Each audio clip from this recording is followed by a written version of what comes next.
నమో గురుభ్యః. మనము మన వ్యాసుల వారు, గురువుగారు మనకిచ్చిన భారతాన్ని చదువుకుంటూ వస్తూ ఉన్నాము. దాన్ని లోతుగా అధ్యయనం చేస్తూ ఉన్నాం. అరణ్య పర్వలో చాలా ముఖ్యమైన ధార్మిక చర్చలుంటాయి మనకు. ఇటువైపు లౌకికమైన ధర్మాల దగ్గర నుంచి, అటువైపు ఆత్మ ధర్మం వరకు ధర్మాలను కూలంకషంగా చర్చిస్తూ ఉంటారు.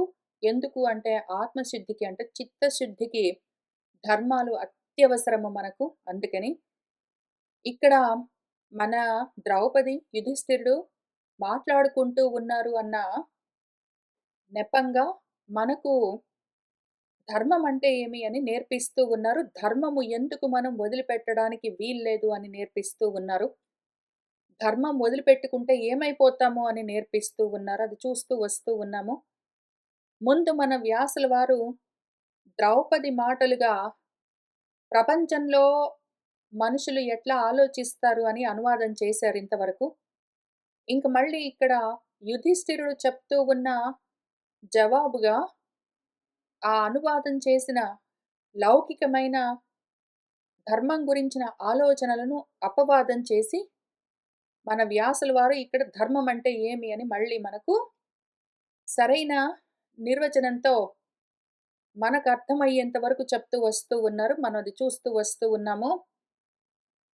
మన యాజ్ఞసేని, మన ద్రౌపది మాట్లాడినవన్నీ ఆమె ఒక 40 శ్లోకాల్లో చెప్పినవన్నీ మన యుధిష్ఠిరుడు విన్నాడు. విన్నాను అని చెప్పాడు. అయితే నువ్వు చెప్పినవన్నీ ఎంత అందంగా, ఎంత మృదువుగా, ఎంత చిత్రమైన పదాలతో ఉన్నా గూడా చెప్తున్న మాట మాత్రము నాస్తికము చెప్తూ ఉన్నావు ద్రౌపది. నీ ధర్మము నీకు ఏమి పనికొచ్చింది? దేనికి పనికొచ్చింది? నువ్వు నశించిపోతూ ఉంటే నీ ధర్మం నిన్ను కాపాడలేకపోయింది. అటువంటప్పుడు ధర్మాన్ని పట్టుకుని నీకేమి లాభము? అధర్మాత్ములందరూ బాగుంటే చూస్తూ ఉంటాను. నా మనసు రగిలిపోతూ ఉన్నది అని ఆమె అంటే, ధర్మం వల్ల ఏమి లాభము అని నేను చూసి ఈ ధర్మాన్ని ఆచరించట్లేదు ద్రౌపది. ఇది చేయవలసి ఉన్నది అని ఆ ధర్మాలన్నింటినీ నేను ధర్మంగా చేస్తూ వస్తూ ఉన్నాను. ఎందుకు అంటే గృహస్థాశ్రమంలో చేయవలసిన ధర్మాలుంటాయి. ఈ గృహాల్లో అంటే దేహాల్లో ఉన్న వాళ్లకు, దేహధారులకు ఆ దేహాన్ని ధరించినందుకు చేయవలసిన ధర్మాలు ఉంటాయి. వాటిని నేను యథాశక్తి చేస్తూ ఉన్నాను అంతవరకే. ఎందుకు అంటే ఇది కర్తవ్యము. ఇందులో ఫలాన్ని చూడవలసిన అవసరం లేదు. ధర్మాన్ని ఆచరించడమే ధర్మానికి ఫలము. ధర్మాన్ని ఆచరించడమే ధర్మానికి ఫలము. ధర్మాన్ని ఆచరిస్తే నాకింకేమో వస్తుంది గాదు అని ఆయన చెప్తూ ఉన్నారు. నేను ధర్మాన్ని ఫలకారణంగా ఆచరించడం చెయ్యట్లేదు. నేను శాస్త్రాల్ని అతిక్రమించి సత్పురుషుల ఆచరణను పట్టించుకోకుండా నాకేదో వస్తుందన్న ఆలోచనతో, ఆశతో ధర్మాన్ని ఆచరించడం అన్నది లేదు. ఒకవేళ ఎవడైనా అట్లా ధర్మం వల్ల నాకేదో వస్తుంది అని ఆశపడి ధర్మాన్ని సొంత అవసరాలకు పిండుదాము అని ప్రయత్నం చేశాడంటే, వాడు బాగుపడడు. వాడికి ధర్మము పనికొస్తుంది అన్న నమ్మకము లేదు. అందుకని ధర్మాన్ని నువ్వు శంకించకు. ధర్మాన్ని అనుమానించి ధర్మం వల్ల నాకేం లాభం వస్తుంది? ఏమీ రావట్లేదు అని దాన్ని నిందించి, ధర్మం వల్ల ఏమి లాభం లేదో ఏమో అని దాన్ని అనుమానించి, దానివల్ల ఏమి లాభం లేదు అని దాన్ని నిందించి, ఒకవేళ ఎవరైనా కర్మలు చేస్తూ ఉన్నారు అంటే, అటువంటి వాళ్ళు తిర్యక్ జన్మలు పొందుతారు, జారిపోతారు అధోముఖంగా అని ఆయన చెప్తూ ఉన్నాడు. ఇందులో నేను పోయిన వారము మన ద్రౌపది చెప్పింది, మన వ్యాసుల వారు ప్రపంచంలో ఇట్లా ఉంటాయి ఆలోచనలు అని అనువాదం చేస్తూ ఉన్నవి చెప్పి వెళ్ళిన తర్వాత మళ్ళీ ఆలోచన చేసుకున్నాను. ఇందులో కొన్ని ముఖ్యమైన విషయాలున్నాయి. చెప్తే చెప్పింది ద్రౌపది మంచో చెడో ఆమెకు అర్థమైనవి చెప్పింది గానీ, ఇందులో ఒక ముఖ్యమైన మాట దాచి ఉంచారు మన వ్యాసుల వారు. ఇన్ని చెప్తూ చెప్తూ ఆమె ఏమనిందంటే, మామూలు మనుషులెట్లా ఉంటారు అంటే, ఒక 3, 4 ఎగ్జాంపుల్స్ చెప్పింది. మామూలు మనుషులెట్లా ఉంటారు అంటే, ఒకటి ఏదో దారానికి కట్టబడ్డ పక్షిలాగా, ఏదో దారంలో గుచ్చబడ్డ పూసల్లాగా, ఏదో నదీ ప్రవాహంలో కొట్టుకుని పోతూ ఉన్న చెట్టులాగా. 3. నాలుగోది ఏదో బాగా బలమైన గాలి వీస్తూ ఉంటే ఎగిరిపోతూ ఉన్న గడ్డి పరకలాగా అని ఆమె ఎగ్జాంపుల్స్ చెప్తూ ఈ రకంగా ఉంటారు. మామూలు మనుషులు ఈ రకంగా గడ్డి పరకల్లాగానో, కూలిపోయిన చెట్లలాగానో, ఏదో దారానికి గుచ్చబడ్డ పూసల్లాగానో, తాటికి కట్టబడ్డ ఎద్దుల్లాగానో, నసి ప్రోతః గోవృషః ఇవ, లేదా ఒక కర్రకు దారంతో కట్టేసిన పక్షిలాగానోనే 5 ఎగ్జాంపుల్స్ చెప్పింది. ఈ రకంగా ఉంటారు. పక్షుల్లాగా, పశువుల్లాగా, గడ్డి పరకల్లాగా ఉంటారు మనుషులు. కానీ మళ్ళేంటో వీళ్ళుంటారు మునులు. మరి వీళ్ళకేం అర్థమైతుందో తెలీదు. వేదాలన్నీ దర్శనం జేస్తారు ఈ మునులందరూ. వాళ్ళు అసలు వీటన్నింటిని వెనక్కి తిప్పుతారు. వీటన్నింటిని వెనక్కి తిప్పుతారు అని ఆమె చెప్తూ వచ్చింది. వాళ్ళు ఎట్లా వెనక్కి తిప్పుతారు అని మనము ఆలోచన చేసుకుందాము. జాగ్రత్తగా ఇది మనకవసరం గాబట్టి. వాళ్ళు వెనక్కి తిప్పుతారంటే ఓహో! అనుకోని ఊరుకోవడం గాదు. వాళ్ళు ఎట్లా తిప్పుతారని మనం ఆలోచించేద్దాం. మన వ్యాసుల వారు మనకు కొంచెం ఇన్ఫర్మేషన్ జెప్పారు. చెప్తే మనం ఏం చేస్తామంటే, ఇంకా సరే అని ఆలోచన చేసుకొని, కాబట్టి ఎట్లా వాళ్ళు ఈ రకంగా గాలి వేగాన్ని గూడా వెనక్కి తిప్పుతారు అంటే, దేనివల్ల అని చూసుకుందాము. ఫస్ట్ ఎగ్జాంపుల్ చూద్దాము. ఏదో ఒక పక్షి ఉన్నదనుకో, ఒక కర్ర ఉన్నదనుకో, దానికి దారం వేసి కట్టేస్తే పక్షి ఎంత దూరం ఎగరగలదు? అట్లా పాశానికి బద్ధులై ఉంటారు. పక్షుల్లాగా ఉంటారు మనుషులు అని చెప్పింది. కానీ వీళ్ళు మునులు తత్వదర్శనం చేసిన వాళ్ళు పక్షుల్లాగా ఏదో కర్రకు కట్టుబడ్డ పక్షుల్లాగా ఎందుకుంటారో ఉండరు అని చెప్పింది. ఎందుకు? ఎందుకు అంటే వీళ్ళు పాశాలకు బద్ధులు గారు. పక్షులు మళ్ళీ ఇక్కడ 2 రకాలు. మునులన్న పక్షులు వేరు. మామూలు మనుషులన్న పక్షులు వేరు. పక్షులు అంటే పక్షములతో ఉన్నవి అని అర్థం.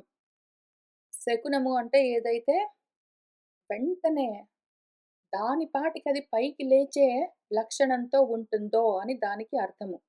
వ్యుత్పత్తి పరంగా శకునము అన్న దానికి అర్థమేమి అంటే, దాని పాటికది సొంతంగా పైకి లేవగలిగే శక్తితో ఉంటుంది అని. కాబట్టి ఈ 2 పదాలతో కలిపి అర్థం చూసుకుందాం. పక్షి, శకునము అని రెండిటికి చూద్దాము. మామూలు మనుషులు శకునాల్లాగా, పక్షుల్లాగా ఉంటారు. ఎట్లా అంటే 2 పక్షములుంటాయి. మామూలు మనుషులకి 2 రెక్కలుంటాయి. ఆ రెక్కలు గూడా వాటంతట అవి పైకి లేస్తుంటాయి. ఏవి అంటే కామము, క్రోధము, కోరిక, కోపము అవే రెక్కలు వీళ్ళకు. రజోతమో గుణాలతో కూడి కోరికలు, కోపాలు అన్న రెక్కలు అవే అవే పైకి లేస్తుంటాయి శకునాలు. వాటంతట అవి పైకి లేస్తుంటాయి. ఈ మామూలు మనుషుల్లో, అజ్ఞానుల్లో కోపం ఎందుకు పైకొస్తుందో తెలీదు వాళ్ళకి. ఎట్లా కంట్రోల్ చేయాలో తెలీదు. కోరికలెందుకు పైకొస్తాయో తెలీదు. ఎట్లా కంట్రోల్‌లో చేయాలో తెలీదు. ఇంకా అవి వాటంతట అవి పైకి లేస్తూ ఉంటే వాటికి కట్టబడి ఉంటారు. పాశాలకు ఆ కోరికలు, కోపాలన్న పాశాలకు వాళ్ళ గుణాలు అన్న పాశాలకు కట్టబడి కోరికలు, కోపాలు అన్న రెక్కలతో వాటికై అవి ఎగురుతుంటే వీళ్ళు గూడా పక్షుల్లాగా ఎగురుతుంటారు. ఆ పాశాలేమో ఆ దేహం అన్న కర్రను వదిలిపెట్టవు. దేహము ఒక పెద్ద కర్ర, దుంగ. ఆ దేహానికి ఈ కోరికలు, కోపాలు అన్న రెక్కలతో కూడి ఉన్న వీడు గుణాలన్న పాశాలతో బద్ధుడై వదిలిపెట్టలేక అట్లానే తగులుకుని ఉంటాడు. అయితే కానీ ఈశ్వరులెవరున్నారో, ఎవరైతే ఆత్మను తమ అధీనంలో ఆత్మ అంటే ఇక్కడ మనసు. దాన్ని అధీనంలో పెట్టుకున్న వాళ్ళెవరున్నారో ఆత్మవంతులు, మునులు, తత్వదర్శనం చేసిన వాళ్ళు. వాళ్ళేం చేస్తారు? ఈ పాశాన్ని కట్ జేస్తారు ఫస్ట్. గుణాలన్న పాశాలను కట్ జేస్తారు. కామక్రోధాలన్న రెక్కలు అప్పుడేమవుతాయి? ఉండవు. గుణాలన్న పాశాలు కట్ జేస్తే కామక్రోధాలన్న రెక్కలుండవు. ఇంకా అప్పుడు వాళ్ళకి కొత్త రెక్కలు మొలుస్తాయి. ఏమి రెక్కలు మొలుస్తాయి? జ్ఞాన వైరాగ్యాలన్న రెక్కలు మొలుస్తాయి. ఈ విషయం మనకు రామాయణంలో సంపాతి కథలో చూపించారు. ఈ రెక్కలు కాలిపోతాయి. జ్ఞానాగ్నితో కామక్రోధాలన్న రెక్కలు కాలిపోయి, జ్ఞాన వైరాగ్యాలన్న కొత్త రెక్కలు మొలుస్తాయి. జ్ఞాన వైరాగ్యాలన్న రెక్కలు మొలిచేసరికి కామక్రోధాలు లేవు, గుణాలు లేవు కాబట్టి వాడు ఆ రాటకు అంటే దేహానికి కట్టుబడి ఉండడింకా. అది. ఆ రకంగా వాళ్ళు బయటపడతారు. ఎట్లా? ఎట్లా? వాళ్ళు మునులవుతారు గాబట్టి. మునులు అంటే మౌనంగా కూర్చొని మననం జేసుకునే ఆలోచన ఆత్మవిచారణ జేసుకుంటారు వాళ్ళు. ఆ జ్ఞానంతో ఆ మోహాన్ని వదిలిపెడతారు వాళ్ళు. వాళ్ళు తత్వదర్శనం జేస్తారు వాళ్ళు. వాళ్ళు ఆత్మదర్శనం జేసుకునే గుణాలను దాటుతారు వాళ్ళు. కామక్రోధాలను దాటుతారు. ఆ రెక్కలు బోయాయి. ఈ తాళ్ళు బోయాయి. జ్ఞాన వైరాగ్యాలన్న రెక్కలతో ఎగురుతూ ఉంటారు. ఇంక పైకే ఊర్ధ్వ దిక్కుగా వాళ్ళు. ఇంక దేనికి బద్ధులు గారు. దేహానికి బద్ధులు గారు. అది. రెండో ఎగ్జాంపుల్ చూద్దాము. దారానికి గుచ్చబడ్డ పూసల్లాగా ఎందుకుంటారు వీళ్ళు? ఇప్పుడు వీళ్ళు ఎట్లా ఉంటారంటే మామూలు మనుషులు. ఏదో ఆత్మ అని ఒక సూత్రమున్నది. దానికి మనుషులందరూ లేదా ప్రాణులందరూ మణుల్లాగా గుచ్చబడ్డారు. అందులో నేనొక పూస అని మామూలు మనుషులనుకుంటారు.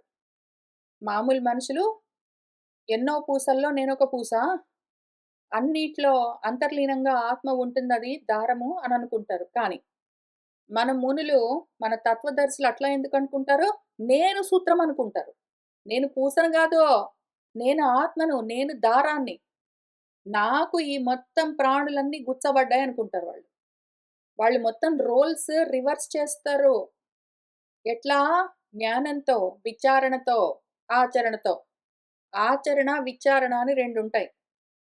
ఆచరణ దేనికి అంటే, ఆత్మానాత్మల్ని విచారించి, అనాత్మలైన వాటిని లేవు అని తెలుసుకుని, వాటికి దూరంగా ఉండడము ఆచరణ.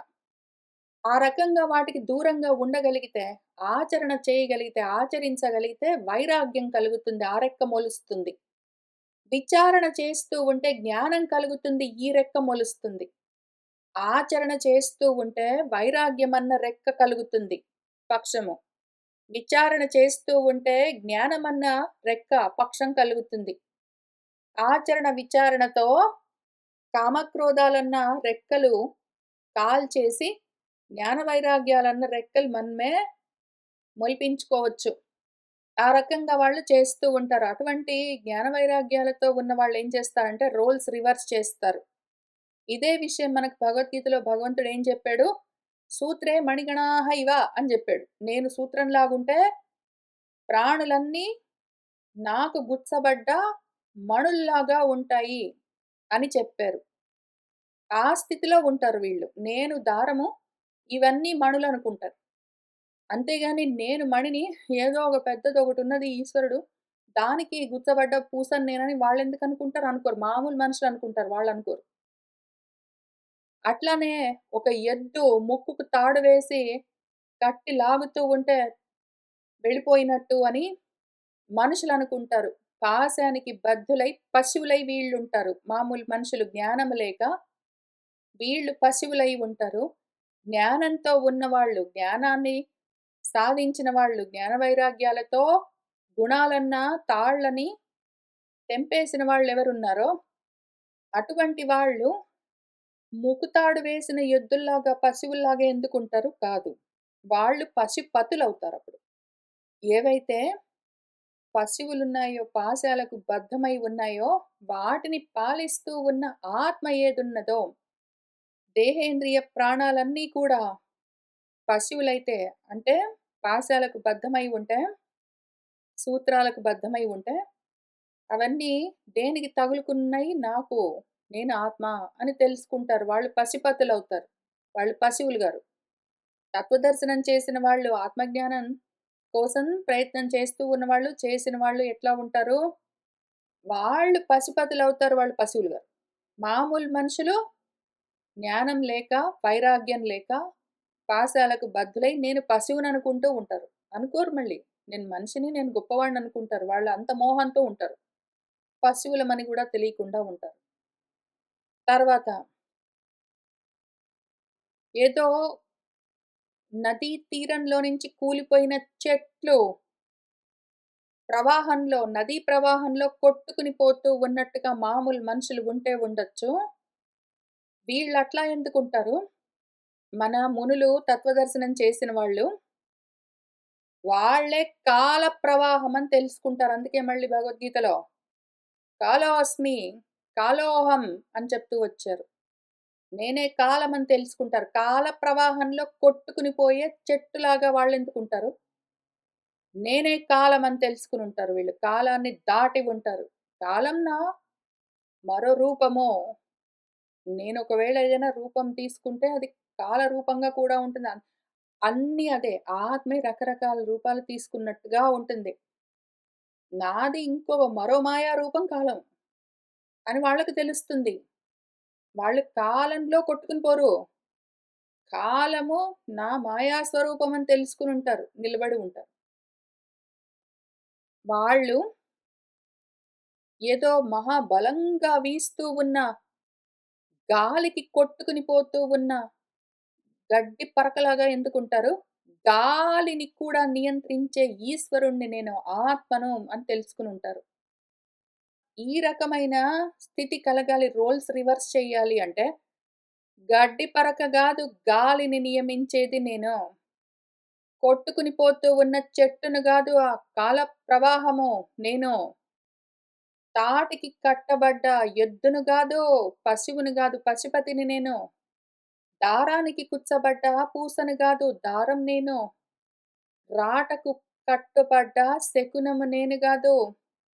నేను స్వతంత్రం, అస్వతంత్రం కాదు అని తెలుసుకోవాలి అంటే వీటన్నింటికి 5 ఎగ్జాంపుల్స్‌లో గూడా రోల్స్ రివర్స్ చేయాలి అంటే ఉండవలసిందేమి జ్ఞానం ఉండాలి. ఒక్క జ్ఞానం ఉన్నది అంటే మిగిలినవన్నీ మారతాయి. ఒక్క జ్ఞానము లుప్తమైంది అంటే మిగిలినవన్నీ మారిపోతాయి. ఆ మారిపోయే ఇక్కడున్నాము.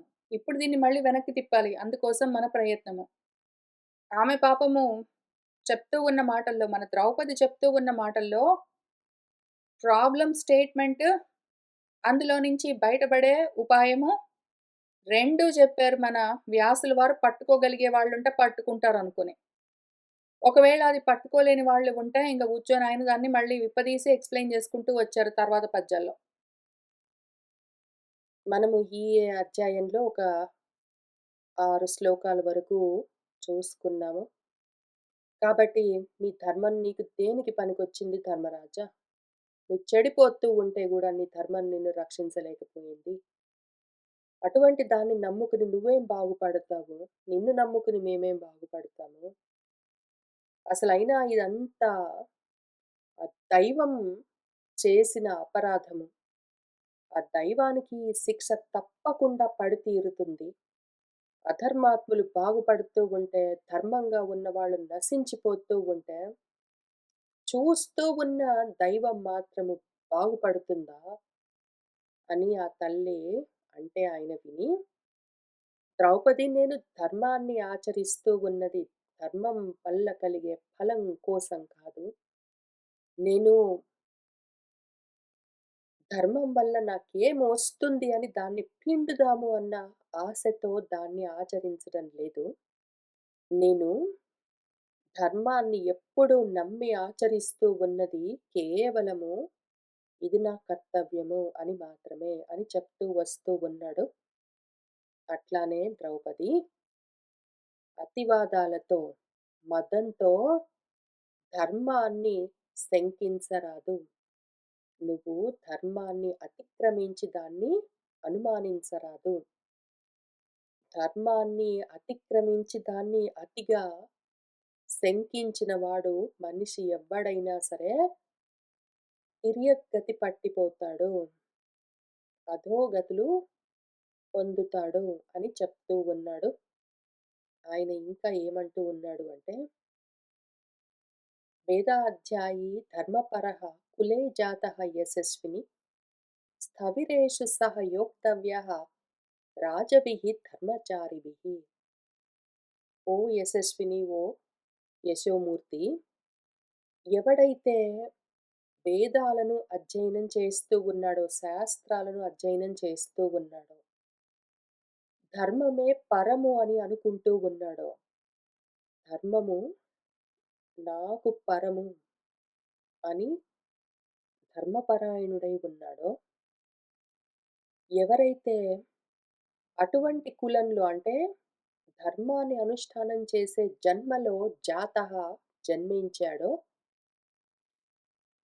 అటువంటి వాణ్ణి రాజభిః ధర్మచారిభిః, రాజధర్మాలు ఆచరించే వాళ్ళ చేత స్థవిరేషు యోక్తవ్యః.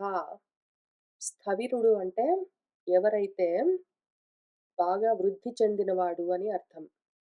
వాడు వాడి ధర్మంలో స్థిరంగా ఉన్నాడు అని అర్థం. అటువంటి వాళ్ళలో వీడిని కలపవలసి ఉంటుంది. చాలా గొప్పవాడు ధర్మంలో, ధర్మాచరణలో, శాస్త్రాధ్యయనంలో వాడు స్థవిరులతో కలపబడవలసి ఉంటుంది అని చెప్తూ ఉన్నాడు.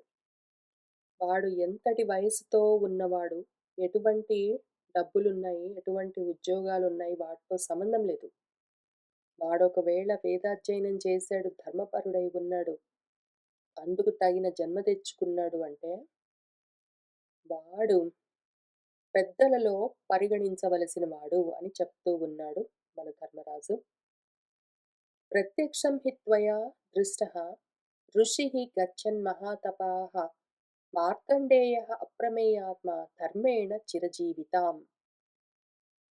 త్వయా నీ చేత గూడా ప్రత్యక్షం దృష్టః, నువ్వు కూడా ప్రత్యక్షంగా చూసావు గదా ద్రౌపది. మన ఋషి, మన మహాతపోమూర్తి మార్కండేయుడేం చేశాడు? ఆయన అప్రమేయాత్మ.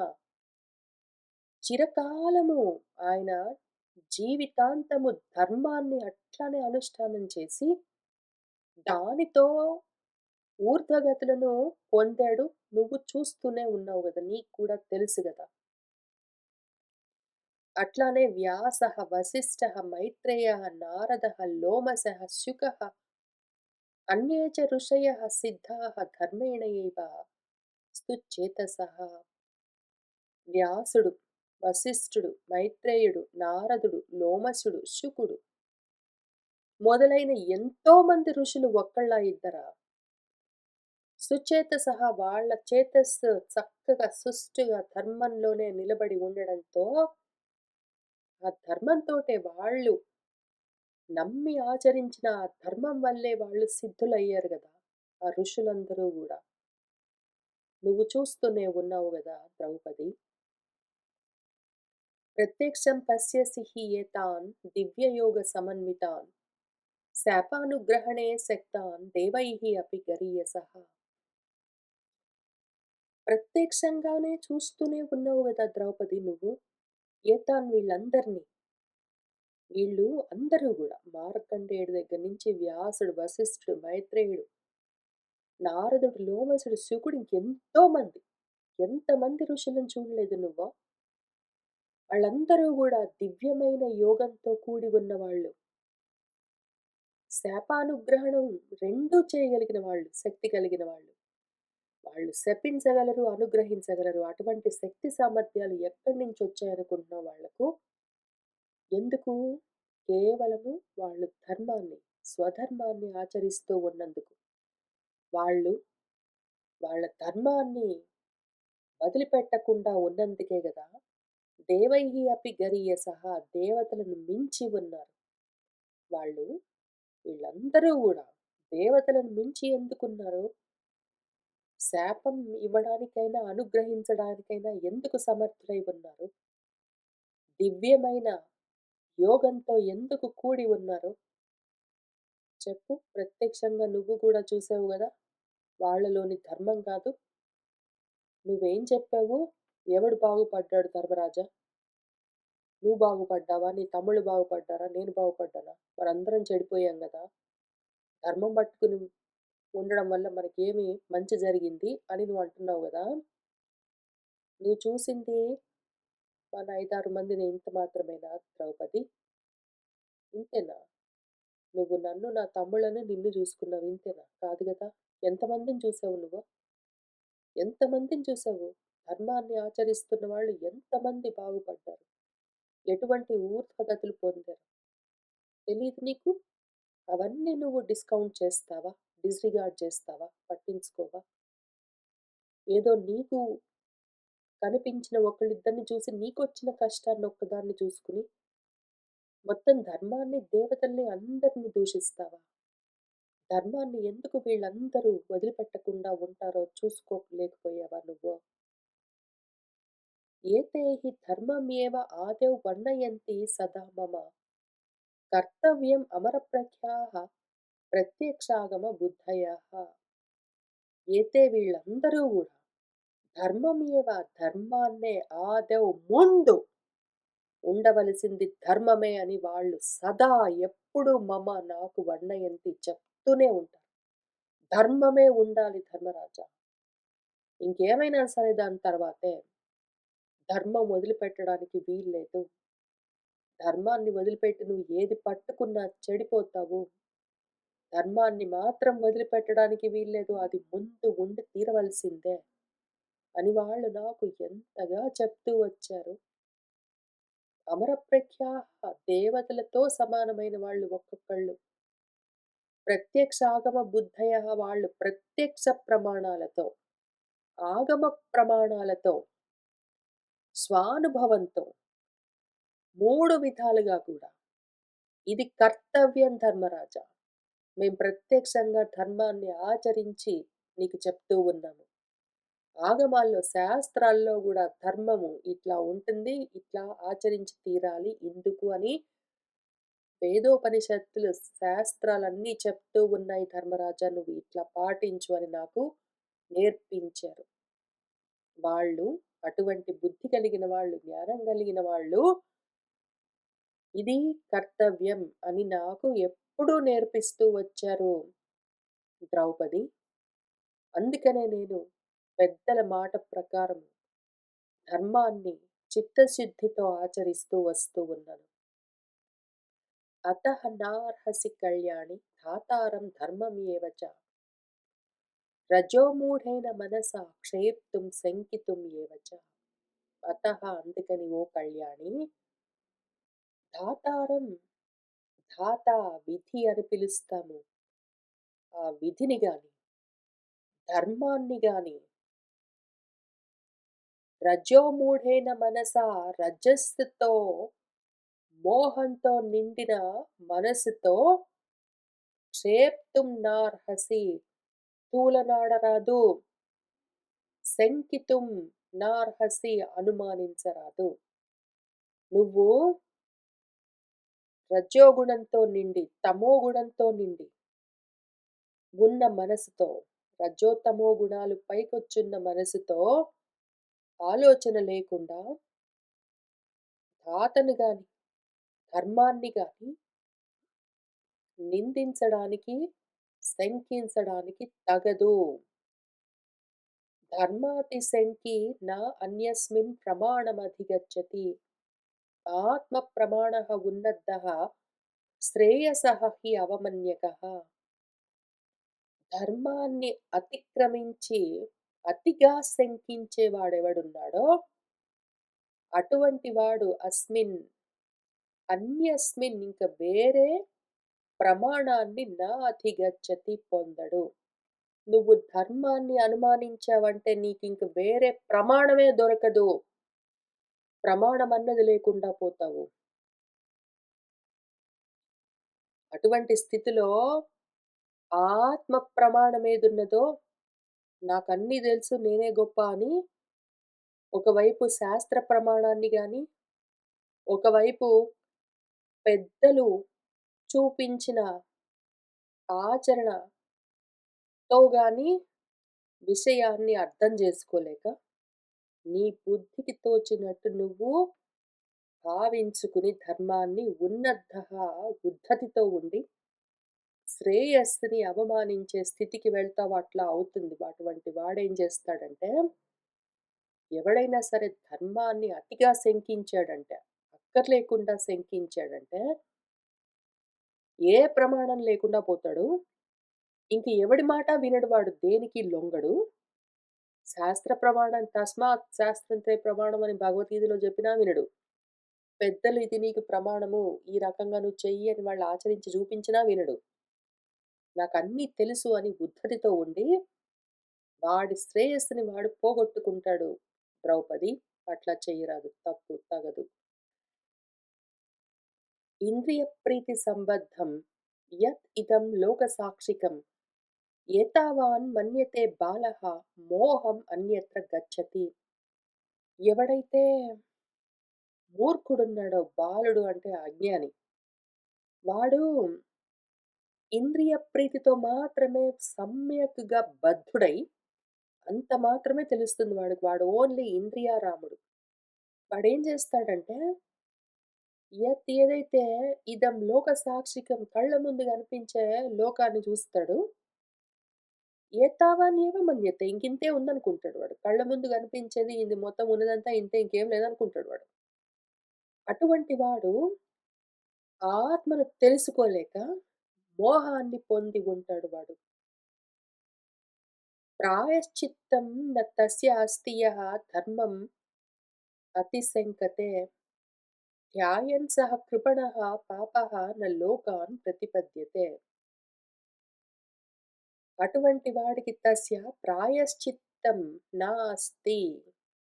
ప్రాయశ్చిత్తం అంటే ఏదైనా తప్పు చేసి లేదా ఏదైనా పలాని ఒక పని జేశాము. దానికేదో ప్రాయశ్చిత్తం జేసుకోవాల్సొచ్చింది. లేదా ఏదో పూజ జేశాము. అందులో ఏమైనా లోపాలున్నాయేమో ప్రాయశ్చిత్తం జేసి ఇట్లాంటివి గావు ప్రాయశ్చిత్తం అంటే. ప్రాయశ్చిత్తం అంటే ప్రాయః ఇంక జరిగిపోయిన తర్వాత రకరకాలుగా మనసుని శోధించుకోవడము. వాడికింక ఉండదు. ఎందుకు? వాడింక ధర్మ విచారణ ఎందుకు జేస్తాడు? వాడు ధర్మాన్ని అనుమానించిన తర్వాత దాన్ని ఫాలోనే అవ్వనప్పుడు, అంతా నాకు తెలుసనుకున్నప్పుడు ఇంక వాడికి ప్రాయశ్చిత్తం ఎక్కడున్నది? చిత్తాన్ని శుద్ధి చేసుకునేందుకు అవకాశమే ఉండదు వాడికింకా. అటువంటి వాడు సహా కృపణః దయనీయంగా ఉంటాడు వాడు. దీనుడు, పాపాత్ముడు. ఎందుకు? పతనమైపోతాడు. అటువంటి వాడింకా వాడు ఎన్ని లోకాలను కావాలని కోరుకున్నా గూడా నా ప్రతిపద్యతే పొందడు. ధర్మాన్ని ఒక్కదాన్ని పోగొట్టుకున్నవాడు ఇంక వాడు ఎన్ని కర్మలు చేసినా సరే, వాడు కోరుకున్న లోకాలు మాత్రం వాడు ప్రాప్తించుకోలేడు. ఏవి వాడు అందుకోలేడు. వాడొకవేళ ధర్మాన్ని వదిలిపెట్టకుండా ఉన్నాడు అంటే మాత్రము, వాడు కోరుకోకపోయినా సరే, లోకాలన్నీ వాడివై ఉంటాయి.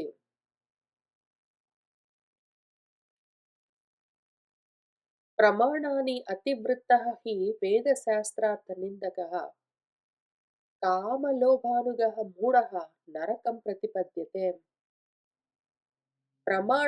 ప్రమాణాలుంటాయి. ఎన్ని ప్రమాణాలు మనకి ముఖ్యంగా? ప్రత్యక్ష, ఆగమ ఇంకేమైనా ఉండొచ్చు. ఒక్కొక్క రకం మతము రకరకాల ప్రమాణాలని ఒప్పుకుంటుంది. మనము ప్రత్యక్ష ప్రమాణము, శాస్త్ర ప్రమాణం చెప్పుకుందాం ఇక్కడ. ఎందుకంటే ఇక్కడ 2 జెప్పారు గాబట్టి. మన గురువుగారు ఇక్కడ ప్రత్యక్ష ఆగమ ప్రమాణాలని జెప్పారు గాబట్టి, ఆ 2 ఇక్కడ చెప్పుకుందాం. ఈ 2 ప్రమాణాలను గూడా అతిక్రమించి ప్రవర్తిస్తున్నాడంట. ప్రమాణాలకి వేటికి వాడు లొంగడంట. ఏ ప్రమాణాలు ఒప్పుకోడు అంటే. వేద శాస్త్ర అర్థ నిందకః వేదాలను, శాస్త్రాలను అందులోని పరమార్థాన్ని దూషించేవాడు, పట్టించుకోనివాడు. కామలోభ అనుగః కామాలకు, లోభాలకు లొంగిపోయి వాటిని అనుసరించి వాటి వెంటబడి వెళ్ళిపోయేవాడెవడున్నాడో వాడు మూర్ఖుడు. నరకం ప్రతిపద్యతే వాడు నరకమే పొందుతాడు. నరకం అంటే ఏమి మళ్ళీ? నరమే నరకము. బాలః బాలకः లాగా నరః నరకः. ఈ నరకమేమి మళ్ళీ మనకు నరత్వమే అంటే మళ్ళీ జన్మ అని అర్థం. కాబట్టి ఎవడైతే శాస్త్రం చెప్పింది దాన్ని అనుసరించి తస్మాత్ శాస్త్రంతే ప్రమాణం అంటే ఇంకా కార్యకార్య వినిశ్చయంలో శాస్త్రాన్ని పెట్టుకుని అర్థం చేసుకో. అనుమానాలుంటే పెద్దల్ని కనుక్కో. ఆ విధంగా నువ్వు జాగ్రత్తగా తెలుసుకుని ధర్మాన్ని ఆచరించు అని చెప్పింది. ఇంత జాగ్రత్తగా వాడు చెయ్యడు. పట్టించుకోడు. పైగా తూలనాడుతాడు. కామాలకు, లోభాలకు లొంగిపోతాడు. అటువంటి మూర్ఖుడు ఏమవుతాడు? మళ్ళీ జన్మలు పొందుతాడు. యః తు నిత్యం కృతమతిః ధర్మమేవ అభిపద్యతే అశంకమానః కళ్యాణి సహ అముత్ర ఆనంత్యం అశ్నుతే. యః ఎవడైతే కానీ తు మరి నిత్యము కృతమతి వాడి బుద్ధి ఎప్పుడు ఫిక్స్డ్. కృతం అంటే అయిపోయిందని అర్థం. వాడి బుద్ధి ఫిక్స్ అయ్యింది ధర్మం గురించి. ఎట్లా ఫిక్స్ అయితుంది? వాడు సొంతంగా ఊహించుకుని కాదు. ఎట్లోకట్ల వాడు ఆత్మ ప్రమాణమే ప్రమాణం అనుకుని ఉద్ధతితో వాడు ఇది ధర్మం అని చెప్తే అది ధర్మంగా ప్రచారం అయిపోవడం కాదు. శాస్త్రాలు ఏం చెప్పాయో చూసుకుని, గురువులు ఏం చెప్పారో విని, అనుమానం ఉంటే క్లారిఫై చేసుకుని, జాగ్రత్తగా అర్థం చేసుకుని, దాన్ని బుద్ధిలో పెట్టుకున్నవాడు ఎవడున్నాడో, తెలుసుకున్నవాడు, ధర్మం గురించి క్లియర్‌గా తెలుసుకున్నవాడు కృతమతి. అటువంటి వాడు ధర్మమేవ అభిపద్యతే ధర్మాన్ని పొందుతాడు. ఆ విధంగా ధర్మాన్ని పట్టుకున్నవాడేమవుతుందంటే కళ్యాణి, ఓ మంగళమూర్తి ద్రౌపది, ధర్మాన్ని అశంకమానః అనుమానించకుండా ఉంటాడు వాడు. ధర్మం గురించి వాడికి క్లారిటీ ఉన్నాక ఇంక దాని గురించి అనుమానం ఎందుకుంటుంది? ఆ విధంగా ఏ సంశయాలు లేకుండా ధర్మం గురించి పూర్తిగా తెలుసుకున్నవాడెవడున్నాడో వాడు అముత్ర ఇంక వాడు సరే పరంలో గూడా ఇహాముత్రాల్లో ఆనంత్యమశ్నుతే ఉన్నంత వరకు ఆ దేహం ఉంటుంది. అది పడిపోతే ఇంక వాడు అనంతాన్ని పొందుతాడు. అంతవంతమైన దేహాలనెందుకు పొందుతాడు వాడింకా? అనంతమైన తన స్థితిని చేరుకుంటాడు. ఆర్షం ప్రమాణముత్క్రమ్య ధర్మాన్ అపరిపాలయన్ సర్వశాస్త్రాతిగః మూఢః సం జన్మసు న విందతి. ఆర్ష ప్రమాణము. ఆర్షము అంటే ఋషులిచ్చిన ప్రమాణము. మన శాస్త్రాలు, వేదాలు. ఆ ప్రమాణాన్ని ఉత్క్రమ్య అతిక్రమించి దాటి ధర్మాన్ అపరిపాలయన్ ధర్మాల్ని పాటించకుండా సర్వశాస్త్ర అతిగః సర్వశాస్త్రాలను అతిక్రమించి ప్రవర్తిస్తూ ఉన్నవాడు మూఢః మూర్ఖుడు.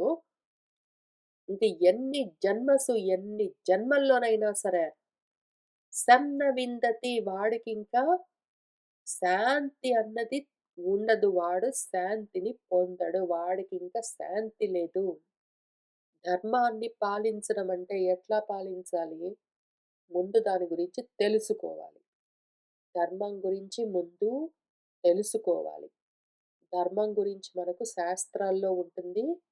మన గురువులు చెప్తారు, పెద్దలు చెప్తారు. ఆ 2 తెలుసుకోవాలి. మనము శాస్త్రాలు చదువుకున్న తర్వాత దాని గురించి మన గురువులు వివరణలు రాసిస్తారు లేదా చెప్తారు. అవి కూడా చూసుకోవాలి. ఆ తర్వాత పెద్దలు దాన్ని ఆచరించి చూపిస్తారు. అది కూడా చూసుకోవాలి. ఒకవేళ మనకు అనుమానాలొస్తే ఇదే మార్గంలో ఉన్న వాళ్ళ దగ్గరికి వెళ్ళి చాలా శ్రద్ధతో, అత్యంత భక్తితో, వినయంగా వాళ్ళని అడిగి తెలుసుకుని, ఆ తర్వాత దాన్ని ఆచరిస్తూ ఉండాలి. అంతేగాని శాస్త్రం చదువుకున్నాను నాకు మొత్తం తెలుసని కూర్చోవడం కాదు.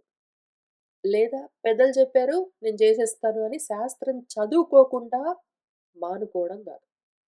నేను శాస్త్రం మొత్తం చదివాను నాకు తెలుసు అని పెద్దలతో దీని గురించి విచారించకుండా సొంతంగా భావన చేస్తే గూడా సరిగ్గా అర్థం అవ్వచ్చు, అవ్వకపోవచ్చు ఆ ప్రమాదం ఉంటుంది. లేదా శాస్త్రం చదువుకునే ఓపిక లేదు, శ్రద్ధ లేదు, శాస్త్రం చదువుకునేందుకు ఇంట్రెస్ట్ లేదు, అవసరం గూడా లేదు. వాళ్ళు వీళ్ళు జెప్పారు కాబట్టి నేను చేస్తాను అంటే, ఈ 2 రకాలుగా పాటిస్తున్నది ధర్మం గాదు. ధర్మం పాటించడానికి మినిమమ్ రిక్వైర్మెంట్స్ పెద్దలు చెప్తున్నది విను. కానీ నువ్వు కూడా చదువుకో. శాస్త్రము మనుధర్మ శాస్త్రం దగ్గర నుంచి మన భగవద్గీత అన్న ధర్మశాస్త్రం వరకు, ఉపనిషత్తుల దగ్గర నుంచి మిగిలిన శాస్త్రాలన్నీ ప్రతివాడు చదువుకోవాలి. లేకపోతే ధర్మాన్ని ఆచరిస్తున్నాను, ఇది నా ధర్మము, అది ధర్మం గాదు, నేను ధర్మంగా బ్రతుకుతున్నాను అని ధర్మం గురించి మాట్లాడడానికి హక్కుండదు. ఈ 2 చెయ్యట్లేదు అంటే. మా పెద్దవాళ్ళు చెప్పారు. మీ పెద్దవాళ్ళు గూడా చదవరు. ఎంతమంది పెద్దవాళ్ళు శాస్త్రాలు యాక్చువల్‌గా చదువుకొని పిల్లలకి చూపించి, ఈ శాస్త్రంలో ఇక్కడుంది కాబట్టి నువ్వు ఈ రకంగా చెయ్యి అని వాడితోటి నేర్పించిన వాళ్ళు ఎంతమందున్నారు? ఈ తరంలో ఉన్న వాళ్ళకి వాళ్ళ ముందు తరం వాళ్ళకి గూడా తెలీదు. అంతకన్నా ముందు తరం వాళ్ళు ఎంతెంత మాత్రం చదువుకున్నారో వాళ్ళకే తెలియాలి. కనీసం 1, 2 తరాలుగా శాస్త్రాధ్యయనం మొత్తం పక్కకెళ్ళిపోయి, కేవలం భౌతికమైన ప్రపంచంలో ఏదో పనులు జేసుకోవడానికి పనికొచ్చే కేవలం లౌకికమైన జ్ఞానాల్ని మాత్రమే నేర్చుకుంటూ పోవడమే తప్ప, శాస్త్రంలో ధర్మం గురించి ఏం జెప్పారు అని యాక్చువల్‌గా నేర్చుకున్న వాళ్ళెంతమందున్నారు?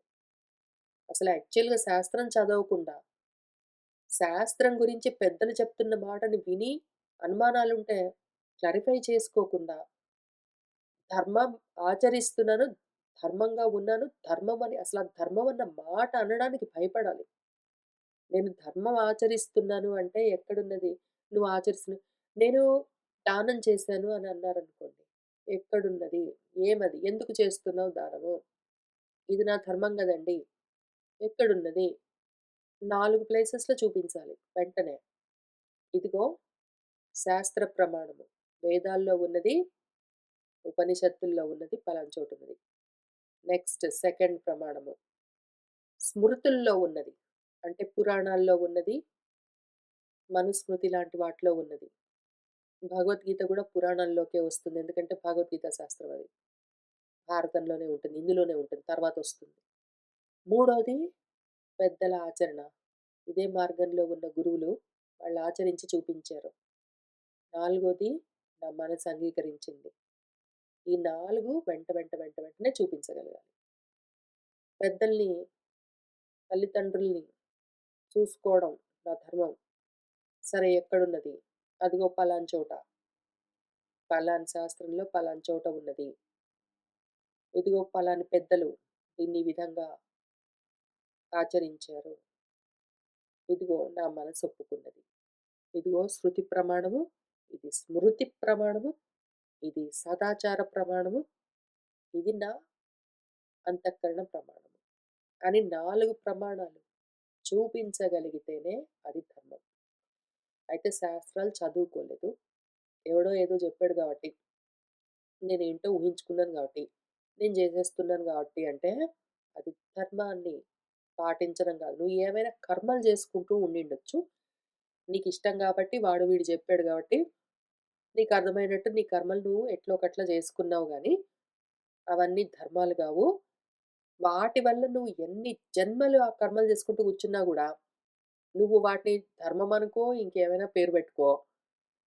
అది మన శాస్త్రం చెప్పిన ధర్మం గాదు గాబట్టి, నీకు శాంతన్నది ఉండదు. అంటే శాంతి ఉండదంటే ఏమి? ఆత్మస్థితిని చేరవు అని అర్థం. అశాంతి పాలై మాటి మాటికి జన్మలు పొందుతూ ఉంటావు అని అర్థం. కాబట్టి ప్రమాణం జూసుకో. ఎవరైనా నువ్వు ధర్మాన్ని ఆచరిస్తున్నావా అని అడిగితే, లేదా ఫలాని పని చేస్తున్నాను అంటే అందులో ధర్మం ఉందా అని అడిగితే, ఈ 4 చూపించగలిగావనుకో ప్రతి పనిలో, నువ్వు చేస్తున్న ప్రతి పని ఈ 4 ప్రమాణాల్లో ఉన్నది అని చూపించగలిగితే, నువ్వు అప్పుడు 100% ధర్మాన్ని ఆచరిస్తున్నావు అని అర్థం. అటువంటప్పుడు నీకు ఆనంత్యము అంటే అనంతము. అంతవంతమైన దేహాలు లేకుండా నీ స్థితిలో నువ్వు ఉండడం అన్నది పొందుతావు. ఆత్మస్థితిని చేరుకుంటావు. ధర్మం అంటే ఏంటో తెలీదు. నువ్వు ఆచరిస్తున్న కర్మ ధర్మమని ఎక్కడ రాసుందో నీకు తెలియదు. వాడు వీడు జెప్పాడు కాబట్టి నువ్వు జేస్తున్నావు. లేదా నీకిష్టమైంది కాబట్టి జేస్తున్నావంటే, అట్లనే నువ్వు ఎన్ని జన్మలైనా జేసుకుంటూ కూర్చో, అది ఇష్ట పేషణము. మన భాగవతంలో చెప్పినట్టు, నీకు మాత్రం శాంతి లేదు. జన్మలు మాత్రం గ్యారంటీ. శిష్టైః ఆచరితం ధర్మం కృష్ణే మా స్మ అతిశంకితాః పురాణం ఋషిభిః ప్రోక్తం సర్వజ్ఞైః సర్వదర్శిభిః. ఓ కృష్ణ, ద్రౌపది, శిష్టులు శిష్టాచరణ మూడోది మనం చెప్పుకున్నాం గదా! 4. 1 శృతి ప్రమాణము, 2 స్మృతి ప్రమాణము, 3 శిష్టాచార ప్రమాణము. శిష్టుల చేత ఆచరించబడ్డ ధర్మమేదున్నదో కృష్ణ, దాన్ని మా స్మ అతిశంకితాః అనవసరంగా నువ్వు అనుమానించరాదు. వద్దు. ఎందుకు అంటే, అది పురాణము. ఆ ధర్మము పురాణము అని ఋషుల చేత. ఎవరు ఋషులు? సర్వజ్ఞులు. సర్వం గురించిన జ్ఞానం కలిగిన వాళ్ళెవరున్నారో, అంటే సర్వాన్ని దర్శనం చేసిన వాళ్ళెవరున్నారో, వాళ్ళ చేత ఈ ధర్మము పురాణము అని ప్రోక్తం చెప్పబడ్డది. దాన్ని నువ్వు చులకన చేసి మాట్లాడతావా? చిన్నబుచ్చుతావా? ధర్మః ఏవ ప్లవः న అన్యః స్వర్గం ద్రౌపదీ గచ్చతాం. సా ఏవ నౌః సాగరస్యైవ వణిజః పారం రుచ్యతః. ద్రౌపది, ధర్మః ఏవ ధర్మమే ప్లవః పడవ అనుకో లేదా తెప్ప. దేనికి? స్వర్గాన్ని చేరుదామనుకున్న వాళ్లకు ఇదే తెప్పలాంటిది. అన్యహన ఇంక వేరేది లేదు. స్వధర్మం ఒక్కటే నిన్ను నీ స్థితికి చేరుస్తుంది. స్వధర్మం ఒక్కటే నిన్ను నీ స్థితికి చేరుస్తుంది. వేరే మార్గమే లేదు. వేరే అవకాశమే లేదు నీకు. వేరే ప్లవము. ప్లవము అంటే తెప్ప, పడవ. ఇంక వేరేది రెండోది లేను గూడా లేదు. సాయేవ ఇదే నౌహు నౌక. ఇట్లా ఏదో ఒక సాగరం ఉన్నదనుకో. ఒక వడిక్కున్నాడనుకో. వ్యాపారం చేస్తూ ఉన్నవాడు, వాడు ఆ సముద్రాన్ని దాటాలంటే పారం రుచ్యతః సముద్రాన్ని దాటాలని కోరుకుంటున్నవాడు ఏమి చేస్తాడు? పడవెక్కిపోతాడు గదా! అట్లా. ఉత్తరించిపోవాలనుకున్న వాళ్లకు ధర్మమే పడవలాగా వాళ్లకు ఉత్తరించిపోవడానికి మార్గము. అఫలః యది ధర్మః స్యాత్ చరితః ధర్మచారిభిః అప్రతిష్ఠే తమసి ఏతత్ జగత్మజ్జేత్ అనిందితే. అఫలః యది ధర్మః ఒకవేళ ధర్మం వల్ల ఏ ఫలము లేదనుకో. లేదు అంటున్నావు గదా నువ్వు. మన ధర్మం మనకేమి లాభం కలిగించింది ధర్మరాజా? మన ధర్మం వల్ల మనకేం లాభం వచ్చింది? అంతా నశించిపోయాం గదా! మొత్తం పోగొట్టుకున్నాము అని అంటున్నావు గదా! కానీ కాదు. ధర్మం వల్ల కలిగే ఫలితము ఉంటూనే ఉంటుంది ద్రౌపది. ఏదైతే ధర్మచారులున్నారో, ధర్మాన్ని ఆచరిస్తున్న వాళ్ళున్నారో, వాళ్ళొకవేళ ధర్మం వల్ల ఏ ఫలితము లేకపోతే దాన్నెందుకు ఆచరిస్తారు? ఒకవేళ ఆ విధంగా ధర్మం వల్ల ఏ ఫలము లేదు అని ధర్మాన్ని ఆచరిస్తూ ఉన్నవాళ్ళు దాన్ని ఆచరించకపోయినా సరే, ధర్మాన్ని ఆచరిస్తే ఏ ఫలము లేకుండా ఉన్నా సరే, ఇంక ఏతత్ జగత్తు మొత్తము గూడా తమసి తమస్సులో మజ్జేత్ మునిగిపోతుంది అనిందితే ఓ నిష్కళంకమూర్తి. అప్రతిష్ఠ పాలైపోతుంది.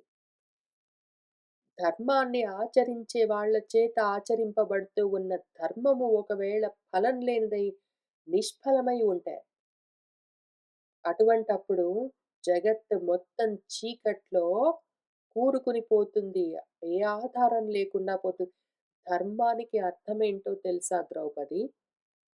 ధర్మం అంటే ఆధారమై ఉన్నది అని అర్థం. ధర్మానికి అర్థమే ఏదైతే ఆధారమై ఉన్నదో అని.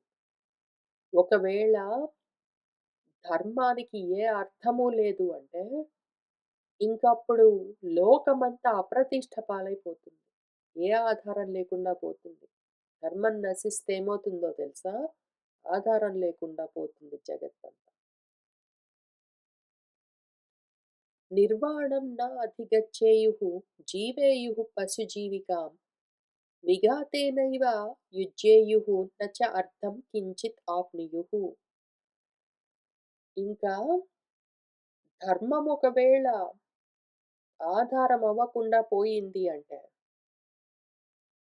నిర్వాణమన్నది నా అధిగచ్చేయుః ఎవ్వడు గూడా నిర్వాణాన్ని పొందలేడింక. వాడు ఎల్లకాలము ఎన్ని జన్మలకైనా సరే పశుజీవికాం జీవేయుః పశువులాగా మాత్రమే జీవిస్తూ పోతాడింకా.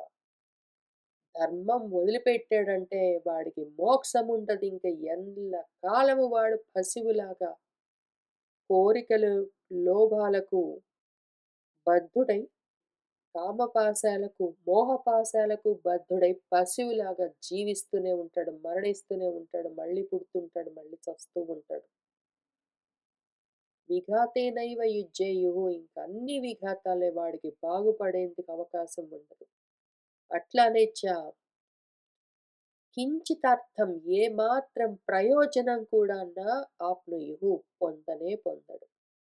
ధర్మమే లేకుండా నశిస్తే, ధర్మం వల్ల ఏ అర్థము లేకుండా పోతే, ధర్మం ఆధారం గాకుండా ఉన్నది అంటే, ధర్మము ఆధారం గాకుండా ఉన్నది అంటే వీడు అప్రతిష్ట పాలైపోతాడు. మోక్షం లేకుండా నశిస్తాడు. పశువులాగా జీవిస్తూ ఉంటాడు. వాడికి చెడిపోవడమే తప్ప ఏ ప్రయోజనం కలగదు. తపః చ బ్రహ్మచర్యం చ యజ్ఞః స్వాధ్యాయః ఏవ చ దానం ఆర్జవం ఏతాని యది స్యుః అఫలాని వై న ఆచరిష్యన్ పరే ధర్మం పరే పరతరే చయే విప్రలంభః అయమత్యంతం యది స్యుః అఫలాః క్రియాః. తపస్సు, బ్రహ్మచర్యము, యజ్ఞము, స్వాధ్యాయము, దానము, ఆర్జవము, రుజుత్వము ఇవన్నీ గూడా ఏ ఫలము లేకుండా పోయాయంటే ఇవన్నే గదా ధర్మాలంటే. తపస్సు నీ ధర్మము, బ్రహ్మచర్యం నీ ధర్మము, యజ్ఞం నీ ధర్మము, స్వాధ్యాయం నీ ధర్మము, దానము నీ ధర్మము, రుజు మార్గము నీ ధర్మం అని జెప్తారు గదా! మన శాస్త్రాలు అవే జెప్తాయి. మన గురువులు అవే జెప్తారు. అటువంటి ధర్మాలకే ఏ ఫలం లేకుండా పోతే, ఇంకా పరే ధర్మం న ఆచరిషన్ ఇంకా ఎవ్వరు గూడా ధర్మాన్ని ఆచరించరు. పరే పరతరే చెయ్యే విప్రలంభాయమత్యంతం యది స్యుః అఫలాః క్రియాః. విప్రలంభము దాన్ని నిందిస్తూ ఎవరైతే ధర్మాన్ని, అధర్మాన్ని వాడికి తోచిన విధంగా ఇంటర్ప్రిట్ చేస్తూ ఒకవేళ ఆచరిస్తూ వెళ్ళాడు అంటే, అటువంటప్పుడు వాడు చేసే క్రియలన్నీ గూడా అఫలమైపోతాయి అత్యంతంగా. ఋషయః చ ఏవ దేవాః చ గంధర్వా అసుర రాక్షసాః ఈశ్వరాః కస్య హేతోః తే చెరేయుః ధర్మం ఆధృతాః. ఇంక ఋషులైనా సరే, దేవతలైనా సరే, గంధర్వులైనా సరే, అసురులు, రాక్షసులు ఎవరైనా సరే, ఈశ్వరులు, ప్రజాపతులు గాని, లేదా దిక్పాలకులు గాని ఎవరైనా సరే, కస్య హేతోః ఇంక దేనికోసము వాళ్ళు ధర్మం చెరేయుః ధర్మాన్ని ఆచరిస్తారు. ధర్మం వల్ల ఏ ఫలితము లేదు, ప్రయోజనం లేదంటే ఎవడు మాత్రం దాన్ని ఎందుకు ఆచరిస్తారు ద్రౌపది? ఆదృతాః ఏ ఆదరణ లేకపోతే, ధర్మాన్ని ఆచరించడం వల్ల ధర్మం వాళ్ళకు ఏమి ఆదరణ చూపించకపోతే, అది వాళ్ళని ఆదరించకపోతే, ఎందుకు ఇంతమంది ధర్మాన్ని ఆదరిస్తూ దాన్ని ఆచరిస్తూ ఉంటారనుకుంటూ ఉన్నావు. ఫలదం తు ఇహ విజ్ఞాయ ధాతారం శ్రేయసి ధ్రువే ధర్మం తే హి ఆచరన్ కృష్ణే తత్ హి ధర్మః సనాతనం. ఇహ ఈ లోకంలో ఫలదం తు అది ఫలాన్ని ఇస్తుంది అని విజ్ఞాయ తెలుసుకునే ధాతారం ధాతను విధిని శ్రేయసి శ్రేయస్సుతో శ్రేయస్సు కావాలి అని కోరుకునే వాళ్ళు ఎవరైనా సరే ఆ ధర్మాన్ని, ఆ ధాతను ధ్రువంగా నమ్ముతారు. ధర్మాన్ని ఆ విధంగా వాళ్ళు ఆచరిస్తూ ఉండడం చేతనే కృష్ణ ఆ ధర్మము సనాతనమైంది. అందుకనే వాళ్ళు దాన్ని ఆచరిస్తూ ఉంటారు. అందుకని ప్రవచనం చేస్తూ ఉంటారు. లేకపోతే వాళ్ళెందుకు ఆచరిస్తారు? ఎందుకు ప్రవచనం చేస్తారు? ఏ శ్రేయస్సు కోసము? ఒకవేళ శ్రేయస్సు ధ్రువం కాకపోతే, అది ఏ ఫలాన్ని ఇచ్చేది కాకపోతే, ఎటువంటి వాళ్ళైనా సరే ఎందుకు దాన్ని పాటిస్తారు? సహ చ అయం సఫలః ధర్మః న ధర్మః అఫలః ఉచ్యతే. దృశ్యంతేపి హి విద్యానాం ఫలాని తపసాం తథా. సహ చ అయం సఫలః సహ మన ధర్మము అందుకనే ఇది సఫలః ఫలం ఉంటుంది దానికి. ధర్మం వల్ల ఫలితము వెంటనే కనిపించకపోతే పర్వాలేదు. ఒక్కొక్కసారి ధర్మాన్ని ఆచరించినప్పుడు దాని ఫలితము మనకు వెంటనే కనిపించకపోవచ్చు. ఒక్కొక్కసారి చాలా కాలం పట్టొచ్చు. ఒక్కొక్కసారి అధర్మానికి మంచి జరుగుతూ ఉన్నట్టుగా వెంటనే ఫలితం కనిపించొచ్చు. కానీ అంత మాత్రానికి మనసు చిన్నబుచ్చుకోరాదు. ధర్మము అఫలమని నా ఉచ్యతే. ధర్మం వల్ల ఏం ప్రయోజనం లేదని ఎక్కడా మన శాస్త్రాలు చెప్పలేదు. దృశ్యంతేపి మనకు గూడా తెలుస్తూనే ఉన్నది గదా! విద్యల వల్ల, తపస్సుల వల్ల కలుగుతూ ఉన్న ఫలము మనం చూడట్లేదు. విద్య అయినా సరే, తపస్సయినా ధర్మం గాదు. ఏం ఫలమున్నది అంటే వీళ్ళందరూ ఋషులు మనతో పాటు ఉన్న వాళ్ళందరూ ఎందుకు చేస్తున్నారు? ఏ రాజ్యాలు కోరుకొని చేస్తున్నారు? వాళ్ళు ఊర్ధ్వగతులు కోరుకుని చేస్తున్నారు ద్రౌపది. బహునాపి హి అవిద్వాంసః న ఏవ తుష్యంతి అబుద్ధయః. తేషాం న ధర్మజం కించిత్ ప్రేత్య శర్మ అస్తి కర్మవా. ఎంతో మంది అవిద్వాంసులుంటారు. చదువులేని వాళ్ళు, తెలివితేటలు లేని వాళ్ళు, అబుద్ధులు, బుద్ధి తక్కువ వాళ్ళు, అజ్ఞానులు. వాళ్ళు నయేవ తుష్యంతి ఎవరు సంతోషంగా ఉన్నారు? ఎంతో మంది ఉంటారు. కానీ ఎంతమంది సంతోషంగా ఉన్నారు చెప్పు? ధర్మంగా ఉన్నవాళ్ళు ఎంత సంతోషంగా ఉంటూ ఉన్నారో నువ్వు చూస్తూనే ఉన్నావు గదా! నీకు తెలీదు?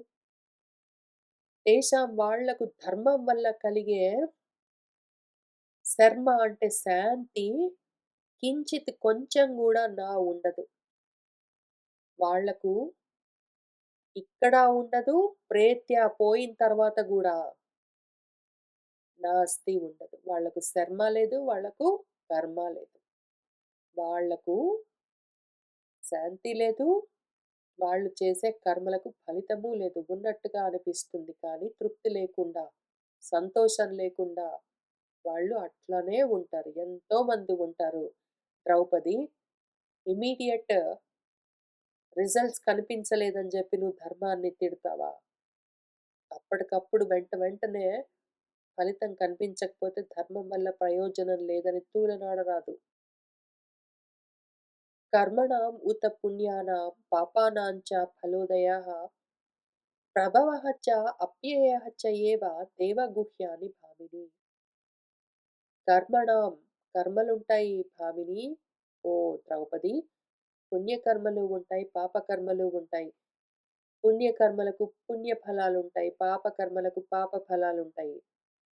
ఈ పుణ్య పాప కర్మలను బట్టి ఆ ఫలితాలు ప్రభవం గాని, అప్యయం గాని ఉద్భవాలకు, నాశాలకు కారణమవుతాయి.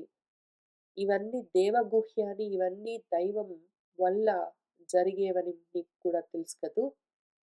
అటువంటి ధర్మాన్ని ధార్మికమైన కర్మలు లేదా అధార్మికమైన కర్మల వల్ల ప్రారబ్ధాలుంటాయి. మళ్ళీ జన్మలు గాని, నాశాలు గాని ఉంటాయి. ఇదంతా విధి అని ఆ ధర్మము, ఆ విధితో ఎట్లా కనెక్ట్ అయి ఉన్నది అని నీకు తెలియదు? న ఏతాని వేదయః కశ్చిత్ ముహ్యంతి అత్ర ప్రజాః ఇమాః రక్ష్యాణి ఏతాని దేవానాం గూఢమాయా హి దేవతాః. ఏతాని దీన్ని ఎవడైతే న వేద తెలుసుకోడో, కశ్చిత్ ఎవడైనా సరే, అత్ర ఈ విషయంలో ఇంకా ఈ ప్రజలు ముహ్యంతి మోహం చెందుతూ ఉంటారు. ఏతాని ఇవన్నీ గూడా రక్ష్యాని రక్షించవలసినవి. దేవానాం దేవతలకు కూడా తెలియకుండా ఉండే గోప్యమైన విషయాలు గూఢమాయ దేవతాః హి. దేవతలందరూ గూడా నిగూఢమైన మాయా స్వరూపాలు. వాళ్ళందరూ ఈ విషయాన్ని రక్షిస్తూ ఉంటారు. ఇదెవడైతే తెలుసుకోడో వాడికి ఏమీ తెలియదు. కృశాంగాః సువ్రతాః చ ఏవ తపసా దగ్ధకిల్బిషాః ప్రసన్నైః మానసైః యుక్తాః పశ్యంతి ఏతాని వై ద్విజాః. కృశాంగాః అంగాలన్నీ కృశించిపోయి తపించి తపించి సువ్రతాలతో ఉన్నవాళ్ళు, తపస్సుతో కిల్బిషాలు పాపాలన్నీ దగ్ధమైపోయిన వాళ్ళు, ప్రసన్నంగా ఉన్న మనసులతో కూడి ఉన్నవాళ్ళు, వీటన్నింటిని అటువంటి ద్విజులు పశ్యంతి చూస్తూ ఉంటారు. ఈ పాప పుణ్య కర్మల ఫలితాలను, వాటి వల్ల కలిగే ప్రభావాలను, నాశాలను. నా ఫలాదర్శనాత్ ధర్మః శంకితవ్యః న దేవతాః యష్టవ్యం చ అప్రమత్తేన దాతవ్యం చ అనసూయత. ఫలము కనిపించట్లేదు గాబట్టి అని ధర్మాన్ని శంకించరాదు. ఫలం కనిపించట్లేదు కాబట్టి దేవతలని శంకించరాదు. ఏ దేవుడున్నాడు? నాకేమి ఉపకారం చేశారు?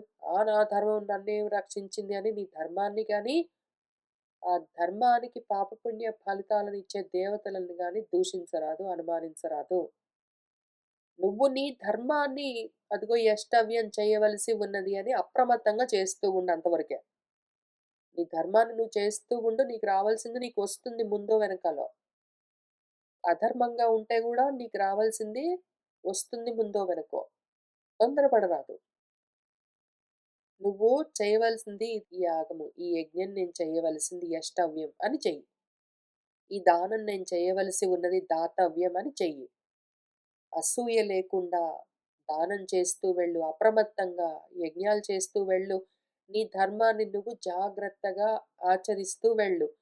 దానివల్ల కలగవలసిన ఫలితము నీకు తప్పకుండా కలుగుతుంది.